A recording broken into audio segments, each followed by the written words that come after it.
ბრიტანეთის მიერ სანქცირებული რუსული ენერგოგიგანტის ლუკოილის ქართულმა შვილობილმა 2024 წელს საქართველოში 762 მილიონ 500.000 ლარის შემოსავალი მიიღო, რაც წლიურად 279 მილიონით მეტია. ფინანსური ანგარიშის მიხედვით გასულ წელს ლუკოილის წმინდა მოგება თითქმის ორჯერ გაიზარდა და 35.9 მილიონ ლარს მიაღწია. ლუკოილის ხარჯების უდიდესი ნაწილი 703 მილიონ 800.000 ლარი ნავთობპროდუქტების შესყიდვაზე მოდიოდა. სახელმწიფო ხარჯები 13 მილიონი ლარი იყო, ხოლო ცვეთისა და ამორტიზაციის ხარჯები 3.9 მილიონ ლარს შეადგენდა. აღსანიშნავია, რომ 15 სექტემბერს დიდმა ბრიტანეთმა ფინანსური სანქციები დაუწესა რუსულ ენერგოგიგანტს ლუკოილს. სანქციების დოკუმენტში აღნიშნულია, რომ ფინანსური სანქციები შეეხება კომპანიას გარდა რამდენიმე გამონაკლისისა. ესენია შაჰ-დენიზის მილსადენის პროექტში ლუკოილის წილი, ასევე სამხრეთის გაზის მილსადენის კომპანიასა და კომპანია თენგიზ შევროილში წილები. სხვა მიმართულებებით კი ლუკოილს ბრიტანული სანქციები შეეხება. სექტემბერში საარსებო შემწეობის მიმღებთა რაოდენობა 79148-მდე გაიზარდა. სოციალური მომსახურების სააგენტოს ინფორმაციით, აქედან 245,000-ზე მეტი პირი საზოგადოებრივი დასაქმების ხელშეწყობის სახელმწიფო პროგრამის მოსარგებლია. აგვისტოსთან შედარებით სექტემბერში შემწეობის მიმღებთა რიცხვი დაახლოებით 400-ით გაიზარდა. ამ ადამიანებისთვის საარსებო შემწეობის გადახდაზე სექტემბერში ჯამში 71 მილიონ ლარზე მეტი დაიხარჯა. საზოგადოებრივი დასაქმების ხელშეწყობის პროგრამის პირობების მიხედვით, თუ კი არაფორმალურად დასაქმებული სოციალურად დაუცველი პირები ჩაერთვებიან დასაქმების პროგრამაში, მათ 4 წლის განმავლობაში გარანტირებულად შეუნარჩუნებენ საარსებო შემწეობას. პროგრამის ამოქმედებიდან 2024 წლის ჩათვლით ჯამში სახელმწიფოს 39,707 სოციალურად დაუცველი ჰყავს დასაქმებული, თითქმის 33,000-მა სოციალურად დაუცველმა კი საკუთარი სამსახური ლეგალური გახადა. საქართველოდან ავტომობილების რეექსპორტი რეკორდულ ნიშნულზეა. 2025 წლის პირველი 8 თვის მონაცემებით საქართველოდან ექსპორტირებული 70,972 ავტომობილის საერთო ღირებულებამ 1,7 მილიარდ დოლარს გადააჭარბა. ავტომობილების რეექსპორტის ზრდის პარალელურად ქართველი დილერები გაყიდვების სიმცირეზე ჩივიან. ამბობენ, რომ ამის მთავარი მიზეზი უცხოელ ავტოდილერებთან არათანაბარი კონკურენცია, რის გამოც დარგობრივი ასოციაციის შეფასებით ქართული ბაზარი საავტომობილო ჰაბის ნაცვლად ყაზახი და ყირგიზი დილერების ტრანსფერულ პუნქტად გადაიქცა. საერთო ფონი ის არის, რომ შემცირებულია მათი მხრიდან ავტომობილების გაკიდვა. დღესაც ორ ავტოიმპორტიორს ველაპარაკე და საუბრობენ, რომ 7-8 თვე მინიმუმ ავტომობილები გაჩერებული ყავთ და ვერ ყიდიან, ხო? ეს იმაზე მიანიშნებს, რომ ფაქტიურად გაზრდილი რეექსპორტისა და იმპორტის მაჩვენებლების ფონზე, როდესაც ავტოიმპორტიორები ამაზე, ანუ შემცირებაზე საუბრობენ, ეს მხოლოდ ერთ რამეზე მიანიშნებს იმაზე, რომ უცხოელი, ასე ვთქვათ, არარეზიდენტი პირები საკმაოდ აქტიურობენ ჩვენ ბაზარზე და პირდაპირ კონკურენციას უწევენ ქართულ დილერებს. საქართველოდან ავტომობილები ძირითადად სწორედ ცენტრალური აზიის ქვეყნებში იყიდება და ამ მხრივ მთავარი საექსპორტო ბაზარი ყირგიზეთია. 2025 წლის პირველი 8 თვის მონაცემებით საქართველოდან 1,7 მილიარდი დოლარის ღირებულების ექსპორტიდან 884 მილიონი დოლარის ღირებულების მანქანები მხოლოდ ყირგიზეთში გაიყიდა. 494 მილიონი დოლარის ღირებულების ექსპორტი განხორციელდა ყაზახეთში. ავტოიმპორტიორთა ასოციაციის თავმჯდომარე ამბობს, რომ რეექსპორტი აღნიშნულ ქვეყნებში ფაქტობრივად ქართველი ავტოდილერების გვერდისავლით ხორციელდება. ყაზახმა და ყირგიზმა დილერებმა საქართველოში არა მარტო ოფისები გახსნეს, არამედ ტექნიკური მომსახურების სფეროც აითვისეს. ჩვენი ჩვეულებრივი კონკურენტები გამოდიან ყაზახი და შუა აზიიდან ჩამოსული საქართველოს არარეზიდენტი ადამიანები, საქართველოს არარეზიდენტი ადამიანები, რომლებიც ჩვეულებრივად გახავთ ჩვენი პორტებიდან თავიანთი კუთვნილი ავტომობილები და ჩვეულებრივი ტრანზიტულ ქვეყნად გვაქციეს. თქვენ წარმოიდგინეთ გახსნეს თავიანთი ავტოსერვისები, ეგრეთ წოდებული დაშლილებიც, ავტოსახელოსნოებიც და მთლიანად ასე ვთქვათ შემოვიდნენ კონკურენციაში. საქართველოს მოქალაქეები და ამ სფეროში და მომიჯნავე დარგებშიც დასაქმებულ ადამიანებთან. აღსანიშნია, რომ ავტომობილების რეექსპორტის ბუმი საქართველოში რუსეთისა და უკრაინის ომის პარალელურად დაიწყო. მას შემდეგ, რაც დასავლეთმა კრემლის მიმართ სანქციები დააწესა. ბიზნესი არ მალავს, რომ ყირგიზეთში, ანუ ჩვენზე ბევრად ღარიბ ქვეყანაში ავტოექსპორტის ბუმი სწორედ იმას უკავშირდება, რომ ამ ავტომობილების საბოლოო დანიშნულების ადგილი სწორედ რუსეთია. ავტოიმპორტიორების ნაწილი აცხადებს, რომ საქართველოდან ყაზახეთსა და ყირგიზეთში ავტოექსპორტი ახალ წლამდე სავარაუდოდ კიდევ უფრო გააქტიურდება. მიზეზი რუსეთის მხრიდან ქვეყანაში ავტომობილების შეყვანაზე დაგეგმილი გადასახადის დროში გადავადებაა, რის გამოც აქამდე ყაზახი და ყირგიზი დილერები საქართველოდან ავტომობილების გაყვანისგან თავს იკავებდნენ. ძირითადად ისევ ის ხალხი ყიდულობს, ყირგიზეთი, ყაზახეთი ალბათ და საბოლოო დანიშნულება, როგორც ჩვენ ვიცით, არის ისევ ჩვენი მეზობელი, ჩვენი დიდი მეზობელი და ამ ქვეყანაში ის სიახლე და ის მოლოდინი, რაც იყო ცოტა ხნის წინ აპირებდნენ, რომ შემოეღოთ ახალი დამატებითი სბორი, ახალი გადასახადები და ამის შესახებ ცოტა მიჩუმდა საუბრები ეს გაზრდილი გადასახადებიც არ შემოიღეს და გადაიწია როგორც ჩანს, თუმცა ყოველთვის ამბობენ, რომ ამაზე არის საუბარი, ამაზე არის განხილვა, მაგრამ რადგან ეხლანდელი მოლოდინით არ შემოიღეს, რასაც ელოდა ხალხი, დაიწყეს უფრო მეტი ყიდვები ამერიკაში. რადგან იმედი აქვს, რომ ისევ გავა ამ ჩვენ დიდ მეზობელთან მანქანები უფრო მეტი. ქართულ ბაზარზე ყაზახი და ყირგიზი დილერების მზარდ კონცენტრაციაზე საქმის კურსშია საქართველოს ფინანსთა სამინისტრო. ქართულ ავტოიმპორტიორებთან გამართულ რამდენიმე შეხვედრაზე მათ შორის საუბარი იყო არარეზიდენტი პირებისთვის საკანონმდებლო დონეზე რეექსპორტის ვადის შეზღუდვაზე, თუმცა ქართველი ავტოდილერების პრობლემაზე მკაფიო პასუხი უწყებისგან კერძო სექტორს ჯერ არ აქვს.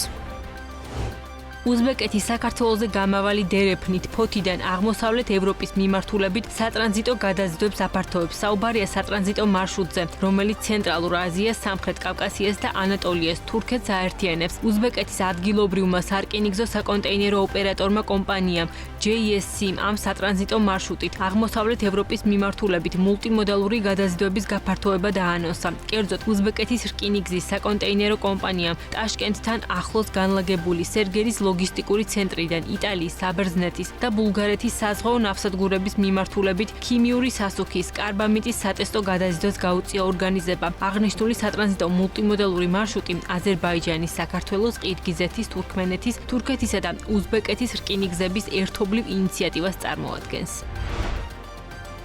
ყაზახეთის საბაჟო სამსახურს რუსეთთან საზღვარზე ჩინეთიდან მიმავალი დაახლოებით 2500 სატვირთო ავტომობილი ჰყავს დაკავებული. ინფორმაციას ლენტარუ რუსულ სატრანსპორტო ლოგისტიკურ კომპანიებზე დაყრდნობით ავრცელებს. ისინი მრავალკილომეტრიან საცობს საბაჟო შემოწმების გამკაცრებას უკავშირებენ, რომლის დროსაც ყაზახი მებაჟეები სანქცირებულ პროდუქციას ეძებენ. კონტროლი სექტემბრის შუა რიცხვებიდან გამკაცრდა, როცა ელექტრონიკის, დრონების, ტანსაცმლისა და დასავლური ბრენდების ტვირთის განსაკუთრებული შემოწმება დაიწყო. ხოლო სიტუაცია ოქტომბრის დასაწყისში გაუარესდა. კერძოდ, რუსულ სერვისულ ლოგისტიკურ კომპანიაში აცხადებენ, რომ რიგები იზრდება და საზღვართან უზარმაზარი საცობები შეიქმნა, რადგან ყაზახი მებაჟეები სატვირთო ავტომობილებს საბოლოო დანიშნულების ადგილისა და მანქანის რუსული რეგისტრაციის მიუხედავად თავისუფლად აღარ ატარებენ. იანვრიდან სექტემბრის ჩათვლით ბაქო-თბილისი ერზრუმის სამხრეთ კავკასიური მილსადენით, რომელიც ექსპორტს შაჰდენიძის საბადოდან ახორციელებს 17.1 მილიარდი კუბური მეტრი გაზი იქნა გადაქაჩული. სტატისტიკის მიხედვით, გასული წლის ანალოგიურ პერიოდთან შედარებით სამხრეთ კავკასიური გაზსადენით ექსპორტი 1.19%-ით გაიზარდა.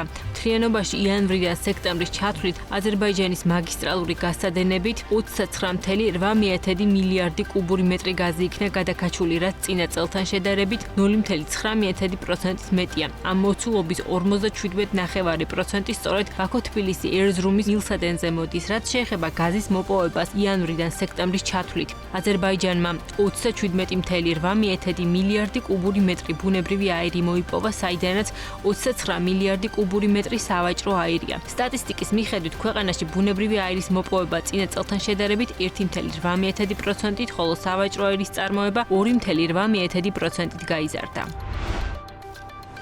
რუსთავი წითელი ხიდისა და რუსთავის სადახლოს საავტომობილო გზის მონაკვეთებზე რამდენიმე მოქალაქეს ქონება ჩამოერთმევა. ეკონომიკის სამინისტროს ბრძანების მიხედვით საერთაშორისო მნიშვნელობის აღმოსავლეთ-დასავლეთის გზის მეოთხე საინვესტიციო პროექტის რუსთავის წითელი ხიდის და რუსთავის სადახლოს საავტომობილო გზის ლოტი 3-4 მშენებლობის პროექტი უნდა ჩაითვალოს აუცილებელი საზოგადოებრივი საჭიროების მქონე პროექტად და საქართველოს საავტომობილო გზების დეპარტამენტს მიენიჭოს ექსპროპრიაციის უფლება პროექტის არეალში მოქცეულ რამდენიმე ქონებაზე. აღსანიშნავია, რომ რუსთავის წითელი ხიდის გზის სიგრძე შეადგენს 13 კილომეტრს. იწყება ალგეთის გზაგამტარის დასავლეთით და მთავრდება მარეთთან საქართველოს სომხეთის სარკინიგზო ხაზის გადაკვეთამდე 400 მეტრში. რაც შეეხება რუსთავის სადახლოს მაგისტრალს, მარეთიდან სადახლომდე მისი სიგრძე შეადგენს 16,3 კილომეტრს. იწყება თბილისიდან სომხეთამდე რკინიგზის გადაკვეთამდე 400 მეტრში. როგორც ბრძანებაში აღნიშნული გადაწყვეტილება შეიძლება გასაჩივრდეს მისი გამოქვეყნების ან ოფიციალური წესით გაცნობის დღიდან 1 თვის ვადაში თბილისის საქალაქო სასამართლოს ადმინისტრაციულ საქმეთა კოლეგიაში. ორთაჭალაში იმ ადგილის გვერდით, სადაც ხორციელდება ბიზნეს სახლის პროექტი, გავაკეთოთ მთავრობის სამთავრობო ქალაქის პროექტი, ძალიან დიდი ტერიტორია გამოიყო ამისათვის, სადაც განხორციელდება სამინისტროების გადატანა. ეს განცხადება 2017 წლის 23 მარტით თარიღდება. 8 წლის შემდეგ იგივე ინიციატივა კიდევ ერთი პრემიერისგან მოვისმინეთ. ირაკლი კობახიძე ამბობს, რომ იდეა მას ეკუთვნის და კვირიკაშვილის განცხადება სამთავრობო ქალაქის აშენებაზე ვერ ან არ იხსენებს. რა დაბრუნდა? ეს ჩვენი ინიციატივაა. რაც შეეხება სამთავრობო ქალაქს, შეიძლება, თუმცა ეს არის ჩვენი ინიციატივა, რომლის პრეზენტაცია გაიმართება ახლო მომავალში და ეს არის პირველ რიგში ეკონომიკური კუთხით ძალიან საინტერესო პროექტი. კობახიძის დავალებით სამთავრობო ქალაქის პროექტს ამ წუთებში, როგორც ცნობილია, მუნიციპალური განვითარების ფონდი ამუშავებს, თუმცა ჯერ კიდევ 2017 წელს სამთავრობო ქალაქის მშენებლობისთვის განიხილებოდა ორთაჭალაში ეს ტერიტორია, სადაც ამ დროისთვის მდებარეობს საგანგებო სიტუაციების მართვის სამსახური. მაშინაც და დღესაც მიზანი ერთი იყო, რომ ამ ტერიტორიაზე განთავსებულიყო ყველა სამინისტრო და სამთავრობო უწყებებს ერთი ფანჯრის პრინციპით ემუშავათ, თუმცა პროექტი, როგორც სხვა არაერთი, თაროზე შემოიდო. გამოცხადდა კონკურსი, გამოვლინდა გამარჯვებულიც და ორთაჭალაში სამინისტროების გადატანის მიზნით განაშენიანების რეგულირების გეგმის საფუძველზე სამშენებლო ნებართვაც გაიცა. მიუხედავად დახარჯული ფინანსებისა, მაშინდელმა ეკონომიკის მინისტრმა პროექტის ანონსიდან 2 წლის თავზე ის არაპრიორიტეტულად გამოაცხადა. ზოგადად, რა თქმა უნდა, ამ პროექტს თავისი დასაბუთება გააჩნია, რადგან არის ბევრი ქვეყანა, სადაც მთავრობები ამ გზით წავიდნენ და ცალკე აშენებენ სამთავრობო ქალაქებს იმისთვის, რომ ეს სტრუქტურები ერთად დასხდნენ, თუმცა ახლა დღეის მოცემულობით ჩვენ ცოტა სხვა პრიორიტეტები გვაქვს. გვირჩევნია, რომ ჩვენი საბიუჯეტო რესურსები მივმართოთ პენსიებისკენ, ხელფასებისკენ, სოციალური პროგრამებისკენ, გზების მშენებლობისკენ და ნაკლები დავხარჯოთ სამთავრობო შენობების აშენებაში. დღეს ეს საკითხი არ განიხილება. ამ განცხადების შემდეგ სამთავრობო ქალაქის იდეაზე საუბარი შეწყდა. ერთი ფანჯრის პრინციპით მომსახურება ამ დრომდე მხოლოდ ერთხელ. უკვე მოქმედმა ეკონომიკის მინისტრმა ბიზნესთან დახურულ შეხვედრაზე ახსენა და როგორც ეკონომიკის სამინისტროს გავრცელებულ რელიზში აღნიშნა, მარიამ ქრივიშვილმა დაპირება როგორც სიახლე ისე წარადგინა. 2024 წელს ქონების ეროვნულმა სააგენტომ თბილისის მერიის ტრანსპორტისა და ურბანული განვითარების სააგენტოს ინტერესის არარსებობის გამო სამთავრობო ქალაქისთვის დამტკიცებული გერგეს გაუქმების მოთხოვნით მიმართა. თხოვნა დაკმაყოფილდა და გერგეს გაუქმებიდან 1 წელში პრემიერმა პროექტის ეკონომიკურ სარგებელზე ისაუბრა. სამთავრობო ქალაქის შენებლობა ხელშეუწყობს ეკონომიკური აქტივობის გაუმჯობესებას. შესაბამისად, ორივე კუთხით იქნება ძალიან საინტერესო ამ პროექტის განხორციელება. ეხლა მზადდება პროექტირება მიმდინარეობს და ამის საფუძველზე უკვე გვექნება დეტალური ხარჯსაღირიცხვა ყველა მიმართულებით. ფინანსთა მინისტრის მოადგილე კი ამბობს, რომ სავარაუდოდ პროექტის განხორციელება 2026 წელს ვერ მოესწრება. შესაბამისად, ის მომავალი წლის ბიუჯეტში ამ დროისთვის გათვალისწინებული არ არის.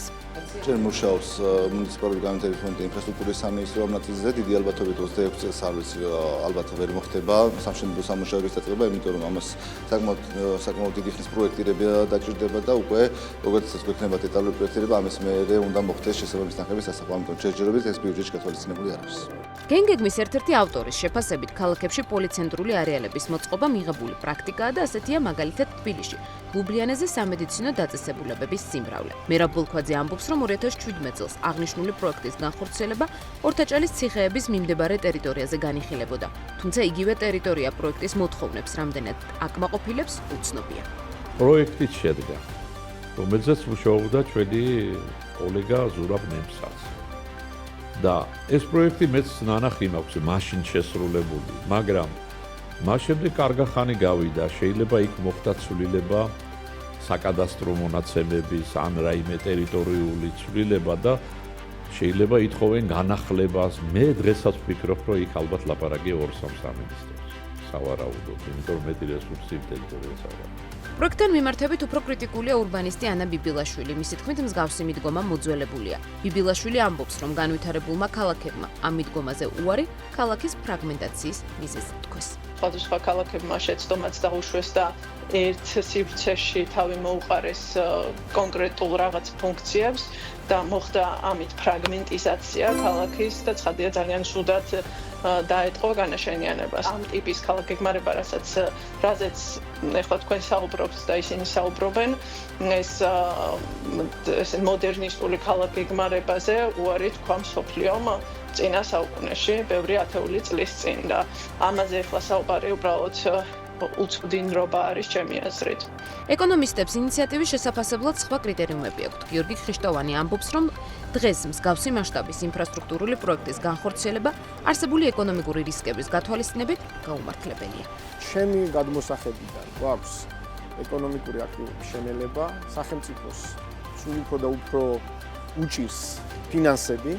თუ აქ საუბარია ახალ ინფრასტრუქტურულ პროექტებზე, რომელშიც სახელმწიფო ფული უნდა ჩადოს, ეს არის არასწორი ნაბიჯი, რადგანაც სახელმწიფოს ამის ფული არ ექნება, უწევს ახალი ვალის აღება თუ ეს შეძლო და აქედან გამომდინარე ეს იქნება შეცდომა.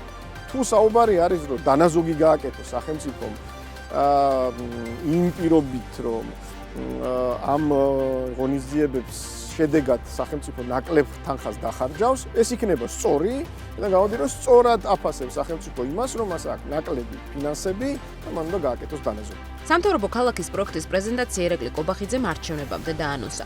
არც პრეზენტაცია და არც დეტალებზე საჯარო საუბარი ჯერ არ ყოფილა. დამატებით ინფორმაციას პრემიერის დაანონსებული პროექტის შესაძლო მისამართზე, ხარჯებზე ან ვადებზე, არც საქართველოს მუნიციპალური განვითარების ფონდში გასცემენ. უზბეკეთის ბაზარზე შესვლიდან 5 წლის თავზე TBC უზბეკეთის მომხმარებელთა რაოდენობამ 22 მილიონს მიაღწია. ამის შესახებ BMG-სთან ინტერვიუში TBC უზბეკეთის გენერალური დირექტორი ნიკა ქურდიანი აცხადებს. ქურდიანის თქმით, უშუალოდ ციფრული ბანკის სასესხო პორტფელი უკვე $1 მილიარდამდეა ასული და მისი დიდი წილი სამომხმარებლო დაკრედიტებაზე მოდის. მიღმა ციფრული ბანკისა TBC უზბეკეთის ბაზარზე სხვადასხვა საგადახდო პროდუქტებითაა წარმოდგენილი. დღეს ჯამში ყველა ჩვენი ბიზნესი უზბეკეთში ითვლის მიახლოებით 22 მილიონ დარეგისტრირებულ მომხმარებელს, რაც მოსახლეობისგან 38 მილიონია მოსახლეობა ნახევარზე მეტი არის. ძალიან დიდი გზა გავიარეთ. დღეს უზბეკეთში TBC ჯგუფს აქვს თავისი ციფრული სადაზღვევო კომპანია, ციფრული ბანკი, ციფრული გადახდების აპლიკაცია Payme სახელად, ციფრული განვადების კომპანია, ციფრული მიკროსაფინანსო კომპანია და კიდე ბევრი სხვა რამ, რაც ამასობაში შემოგვიერთდა. სასესხო პორტფელი მიახლოებით უკვე მისული არის $1 მილიარდზე, რაც ასევე ძალიან დიდი არის. წამყვანი პროდუქტები, ეს არის სამომხმარებლო დაკრედიტების სხვადასხვა პროდუქტი, იქნება ეს საკრედიტო ბარათი, განვადება, სამომხმარებლო სესხი.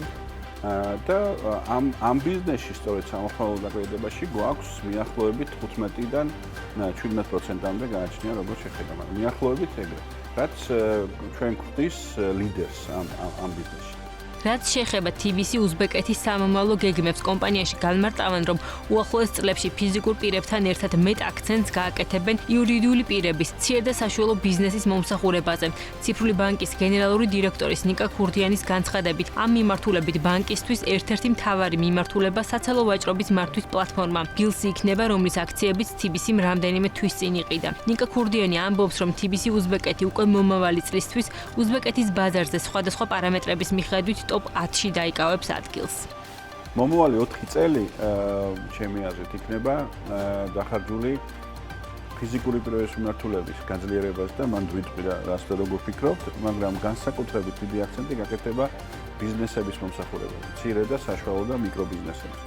სწორედ იმ კომპანიის შესყიდვა, რომელსაც ქვია ბილზი, რომელიც გამყიდველების პროცესების ავტომატიზაციას და გაციფრულებას ახდენს და ეხმარება გაყიდვაში, მიზანი ეგ იყო, იმიტომ რომ სტრატეგიულად ეს კომპანია იქნება ჩვენთვის, ასე ვთქვათ, გული კომპანიის, იმიტომ რომ არ შეიძლება შენ ორი ERP სისტემა გქონდეს, შეიძლება მხოლოდ ერთი და არ შეიძლება ორი ბუღალტერი გყავდეს, ან ორი საბუღალტრო სისტემა ოპერირებს ძირითადში ერთზე. მაქედან გამომდინარე ჩვენ ამ სერვისებს მივახცევთ და ამის გარშემო უკვე შევთავაზებთ ძალიან ბევრ რამეს. მათ შორის მაგალითად საგადამხდელო სერვისებს სხვადასხვას, რომელიც საქართველოში რა თქმა უნდა TBC-ს აქვს ყველაფერი.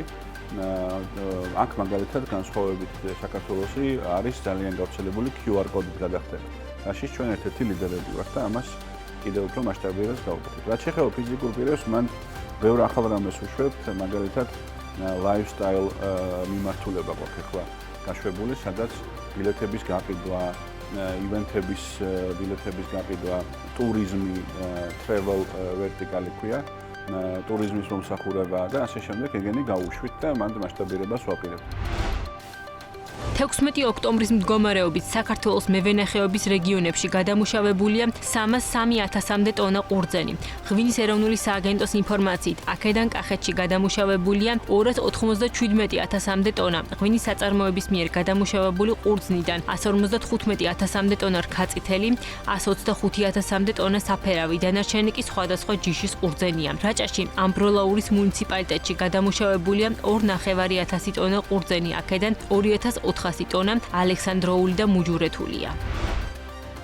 პარლამენტში პლენარულ სხდომაზე რამდენიმე საკანონმდებლო პაკეტი დაჩქარებული წესით დაამტკიცეს. მათ შორისაა კანონი პარტიების აკრძალვის მექანიზმის შესახებ, კერძოდ თუ საკონსტიტუციო სასამართლო პარტიას გააუქმებს მათ წევრებს და მათთან აფილირებულ პირებს პოლიტიკაში ყოფნა და თანამდებობის დაკავება აეკრძალებათ. დღესვე დაჩქარებული წესით დაამტკიცდა პაკეტი, რომლის თანახმადაც აქციებთან დაკავშირებით კანონმდებლობა მკაცრდება. მათ შორის აქციაზე სახის ნიღბით დაფარვა ან გზის გადაკეტვა 15 დღემდე პატიმრობით დაისჯება. პლენარულ სხდომაზე დამტკიცებულ კანონებს შორისაა აგრეთვე ფინანსურ დანაშაულთან დაკავშირებით რეგულაციების გამკაცრება, რომლის თანახმადაც ფინანსურ დანაშაულში მსჯავრდებულ პირს ქვეყნის დატოვება სამუდამო დაეკრძალება, თუ დაზარალებულს მიყენებული ზიანი არ აუნაზღაურა. იურისტების ნაწილი ფინანსურ დანაშაულთან დაკავშირებით კანონის გამკაცრებაში გარკვეულ რისკებს ხედავს. ახალგაზრდა იურისტთა ასოციაციის სისხლის სამართლის მიმართულების ანალიტიკოსი ამბობს, რომ ქართული ოცნების მიერ დაზარალებულთა ინტერესებით მოტივით მიღებულმა ცვლილებებმა შესაძლოა პრაქტიკაში არაერთი გამოწვევა შექმნას. ამასთან ფატი ჩაფიჩაძის თქმით ჩნდება კითხვა, რამდენად ლეგიტიმურია დაზარალებულთა ინტერესების დაცვის მოტივით ფინანსურ დანაშაულში მსჯავრდებული პირისთვის ქვეყნის დატოვების სამუდამო დაკრძალვა. საიაში აცხადებენ, რომ დაგეგმილი ცვლილებები საუბუთებელია და ტოვებს შთაბეჭდილებას, რომ შესაძლოა ის კონკრეტული პირების მიმართ იყოს გამოყენებული. თუ სახელმწიფოს უნდა რომ ეფექტიანად განახორციელოს თავის მექანიზმები, მას შეუძლია რომ სისხლის სამართლის მიმართულებით გამოძიება აწარმოოს, სწრაფი მართლმსაჯულება განახორციელოს და შემდეგ დაზარალებულს მიეცეს შესაძლებლობა, რომ სამოქალაქო წესით იდაოს ზიანის ანაზღაურებაზე და ეს ცვლილებები, რაც შეეხება გადაადგილების თავისუფლების შეზღუდვას, არის ყოველად გაუგუნარი და აბსურდული და ამას საერთაშორისო დონეზე ალბათ აუცილებლად ექნება თავის რაღაცა ნეგატიური გამოხმაურება. ჩემთვის ცოტა გაუგებარია, რამდენად შეიძლება ჩაითვალოს ლეგიტიმურ მიზნად კონკრეტული პირისთვის მიყენებული მატერიალური ზიანი, რომლისთვისაც ადამიანმა სასჯელი მოიხადა, შეიძლება ნასამართლეობაც კი გაუქარწყლდეს, მაგრამ იმის გამო, რომ შეიძლება ფიზიკურად ვერ ახერხებდეს მატერიალური მდგომარეობის გამო ამ ზიანის ანაზღაურებას, მას არ ეძლეოდეს ქვეყნიდან გასვლის შესაძლებლობა. ჩვენ ვაწყდებით ხოლმე სხვა შემთხვევებშიც, როცა დაზარალებულის წარმომადგენლები გარკვეულწილად ბრალდებულის წარმომადგენლები გარკვეულწილად ზეგავლენას ახდენენ დაზარალებულზე, რომ მან რაღაც ნოტარიულად დამოწმებული პრეტენზიის არქონის შესახებ დოკუმენტი მიიტანოს და ჩემი აზრით ეს ამ მიმართულებითაც დამატებით რისკებს შეიცავს, იმიტომ რომ შეიძლება დაზარალებული პირები დაექვემდებარონ ბრალდებულების მხრიდან რაღაც დამატებით წნეხს იმის გამო, რომ მათ უარი თქვან ამ კომპენსაციის მიღებაზე. რუსეთის 5 მოქალაქე საქართველოში ასობით მილიონის ვირტუალური აქტივების უკანონო ტრანზაქციებისთვის დააკავეს. ფინანსთა სამინისტროს საგამოძიებო სამსახურის ინფორმაციით საუბარია უკანონო სამეწარმეო საქმიანობის განხორციელებასა და უკანონო შემოსავლების ლეგალიზაციაზე. გამოძიებით დგინდება, რომ ერთ-ერთი კომპანია საქართველოს ეროვნული ბანკის შესაბამისი რეგისტრაციის და ნებართვის გარეშე ახორციელებდა ვირტუალური აქტივების მომსახურებას, როგორც არალეგალური ოფისის, ასევე ეგრეთ წოდებული საკურიერო სერვისის შეთავაზებით. უწყების ინფორმაციით კომპანიის ოფისიდან ამოღებულია $371,000, სააღრიცხვო მონაცემები, დოკუმენტაცია და კომპიუტერული ტექნიკა. აგრეთვე ამოღებულია ერთი ფიზიკური პირისგან ვირტუალური აქტივების შესაძენად გადასაცემი $100,000, რუსეთის ფედერაციის სანომრე ნიშნის მქონე ავტომობილებიდან $250,000, ჯამში $721,000. საგამოძიებო სამსახურმა საქართველოს გენერალურ პროკურატურასთან კოორდინაციით უკანონო სამეწარმეო საქმიანობის განხორციელებისა და უკანონო შემოსავლების ლეგალიზაციის ფაქტთან დაკავშირებით რუსეთის ფედერაციის 5 მოქალაქე დააკავა. გამოძიებით დგინდება, რომ ერთ-ერთი კომპანია საქართველოს ეროვნული ბანკის შესაბამისი რეგისტრაციისა და ნებართვის გარეშე ახორციელებდა ვირტუალური აქტივების მომსახურებას, როგორც არალეგალური ოფისის, ასევე ეგრეთ წოდებული საკურიერო სერვისის შეთავაზებით. ბოლო რამდენიმე თვის განმავლობაში ახდენდა ასობით მილიონი ლარის ექვივალენტი ვირტუალური აქტივების ტრანზაქციას, რითიც ჩართული იყო ქვეყანაში საერთაშორისო უკონტროლო ტრანზაქციების განხორციელებაში. გამოძიებით ასევე ირკვევა, რომ რუსეთის ფედერაციის მოქალაქეები საქართველოში სავარაუდოდ სასაზღვრო კონტროლის გვერდის ავლით ავტომობილებით ახდენდნენ დიდი ოდენობით უცხოური ვალუტის შემოტანას და ვირტუალური აქტივების შეძენას, რის შემდეგაც დაუსაბუთებელ ქონებას აძლევდნენ კანონიერ სახეს. აღნიშნული კომპანიის ოფისიდან ამოღებულია ჯამში $721,000 ამერიკული დოლარი. გლობალური ფინანსური სისტემა შესაძლოა ისევ დაუბრუნდეს კრიზისულ ეპოქას, თუკი რეგულატორები ზედმეტად მოდუნდებიან და სათანადო რეაგირებას არ მოახდენენ. ამაზე დიდი ბრიტანეთის ცენტრალური ბანკის ხელმძღვანელმა სიმპოზიუმზე სიტყვით გამოსვლისას ისაუბრა. ენდრიუ ბეილის თქმით, მიუხედავად იმისა, რომ 2008 წლის შემდეგ განხორციელებულმა რეფორმებმა საბანკო სისტემა უფრო მდგრადი გახადა, ბოლო წლებში არასაბანკო სექტორის წილი, სადაც ხშირია ჭარბვალიანობა და ნაკლები გამჭვირვალობა გაიზარდა. სწორედ ეს ურთიერთკავშირი ბანკებსა და საბანკო ორგანიზაციებს შორის ქმნის ახალ სისტემურ საფრთხეს, რომელიც შესაძლოა მარტივად გადაიზარდოს ფინანსურ კრიზისში. ცენტრალური ბანკის ხელმძღვანელმა აღნიშნა, რომ დღეს რეგულაციებზე იზრდება პოლიტიკური ზეწოლა, თითქოს ისინი აფერხებენ ეკონომიკურ ზრდას და ინოვაციას, თუმცა ბეილის აზრით რეგულაციების შესუსტებამ შესაძლოა გაანადგუროს ის სტაბილურობა, რაც წლების განმავლობაში იქნებოდა, როდესაც ფინანსური სისტემა წარმატებულია და კრიზისი არ ჩანს, ჩნდება ცდუნება. ვიფიქროთ, რომ რეგულაციები ზედმეტია, სწორედ აქედან იწყება ახალი კრიზისი. ამბობს ბრეილი. მისი შეფასებით, ფინანსური სტაბილურობის ყველაზე დიდი რისკი არის წარსულის დავიწყება, როცა საზოგადოება და პოლიტიკოსები აღარ ხედავენ საფრთხეს, რადგან ახლა არაფერი ცუდი არ ხდება.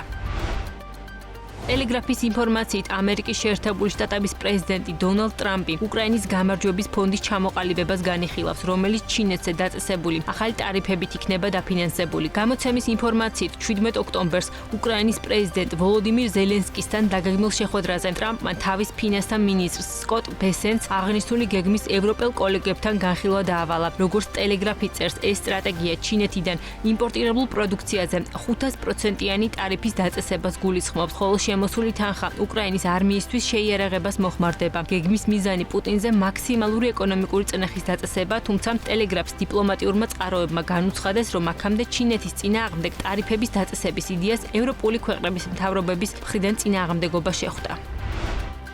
პრეზიდენტ დონალდ ტრამპის განცხადებით, მან პრემიერ-მინისტრ ნარენდა მოდისთან შეთანხმებას მიაღწია და უახლოეს მომავალში ინდოეთი რუსული ნავთობის ყიდვას შეწყვეტს. თუ კი ეს სიმართლე იქნება, მაშინ რუსეთი მის მთავარ ეკონომიკურ მოკავშირეს და ნავთობის უმსხვილეს მომხმარებელს დაკარგავს, რაც კრემლის საბიუჯეტო შემოსავლებისთვის სავალალო შედეგის მომტანი იქნება. ტრამპის ამ განცხადებას წინ უძღოდა მოდისთან საუბარი, რომელიც, როგორც ცნობილია, სწორედ რუსული ნავთობის შესყიდვის საკითხს უკავშირდებოდა. მოგეხსენებათ, ტრამპი უკვე დიდი ხანია რაც ინდოეთისგან ამ ნაბიჯის გადადგმას მოითხოვს და სწორედ ამ გადაწყვეტილების იძულების მიზნით აგვისტოში მან ინდოეთს სატარიფო გადასახადი 50%-მდე გაუზარდა, რომლის შემცირების წინაპირობად რუსული ნავთობის მოხმარების შეწყვეტა დასახელდა. უნდა აღენიშნოს, რომ არც ინდოეთის საგარეო საქმეთა სამინისტრო და არც სხვა ოფიციალური უწყება ამ საკითხთან დაკავშირებით კომენტარს არ აკეთებს, რაც იმას ნიშნავს, რომ სამთავრობო დონეზე ეს ბრძანება ჯერ ამოქმედებული არ არის, ასევე არც ის ვიცით, ნარენდა მოდი მართლაც აპირებს თუ არა ამ განკარგულების გამოცემას. ინტერფაქსის ინფორმაციით სერბეთმა ენერგეტიკულ NIS-ში რუსების წილის გამოსყიდვაზე უარი მიიღო. ალექსანდრ ვუჩიჩმა მოსკოვის ენერგეტიკული კომპანია NIS-ში სერბეთის მიერ რუსეთის წილის გამოსყიდვა შესთავაზა, თუმცა მის იდეას დიდი ენთუზიაზმი არ მოყოლია. ვუჩიჩმა ეს წინადადება გაზპრომ ნეფტის აღმასრულებელ დირექტორ ალექსანდრ დიუკოვთან და რუსეთის ენერგეტიკის მინისტრის მოადგილე პაվել სორონკინთან შეხვედრაზე წამოაყენა. მან პირობა დადო, რომ როცა საერთაშორისო სიტუაცია ნორმალიზდება, რუსებს წილი დაუბრუნდებათ. ამაზე რუსულმა მხარემ უარი თქვა, რომელიც თავისი წილის მესამე მხარისთვის უფრო კი ამერიკელებისთვის გაყიდვისკენ იხრება. გაზპრომ ნეფტის შვილობილ კომპანია NIS-ის წინააღმდეგ ამერიკის შეერთებული შტატების სანქციები ხანგრძლივი შეფერხების შემდეგ 8 ოქტომბერს შევიდა ძალაში. მაშინ როცა ის ამერიკელების სასანქციო სიაში ჯერ კიდევ წლის დასაწყისში მოხვდა. ვუჩიჩი ამბობს, რომ ამერიკის შეერთებული შტატები ქვეყნიდან რუსული კაპიტალის სრულ გაყვანას მოითხოვს. სერბეთის მთავრობამ NIS-ზე კონტროლი გაზპრომ ნეფტს 2008 წელს გადასცა. ამჟამად კომპანიის მთავარი თანამფლობელები გაზპრომ ნეფტი 48.8% და სერბეთის მთავრობა 29.8%. ასევე NIS-ის აქციების კიდევ 11.3% კომპანია Intelligence ეკუთვნის, რომელსაც გაზპრომ ჯგუფის ფინანსირების თავშესაფარი გაზპრომ კაპიტალი მართავს. თავად გაზპრომი NIS-ის ერთ აქციას პირდაპირ ფლობს. სერბულ კომპანიას ასევე მცირე წილის აქციონერები წყავს. NIS სერბეთში ერთადერთი კომპანია, რომელიც ნახშირწყალბადების მოძიებით და წარმოებით არის დაკავებული. ის ქალაქ პანჩევოში დიდ ნავთობგადამამუშავებელ ქარხანას ფლობს. კომპანია ნავთობპროდუქტების შიდა ბაზარზე დომინირებს, ხოლო მისი ბენზინ-გასამართი სადგურების ქსელი ასევე ბოსნია-ჰერცეგოვინაში, ბულგარეთსა და რუმინეთში არის წარმოდგენილი, რომელიც მთლიანობაში 400-ზე მეტ სადგურს მოიცავს.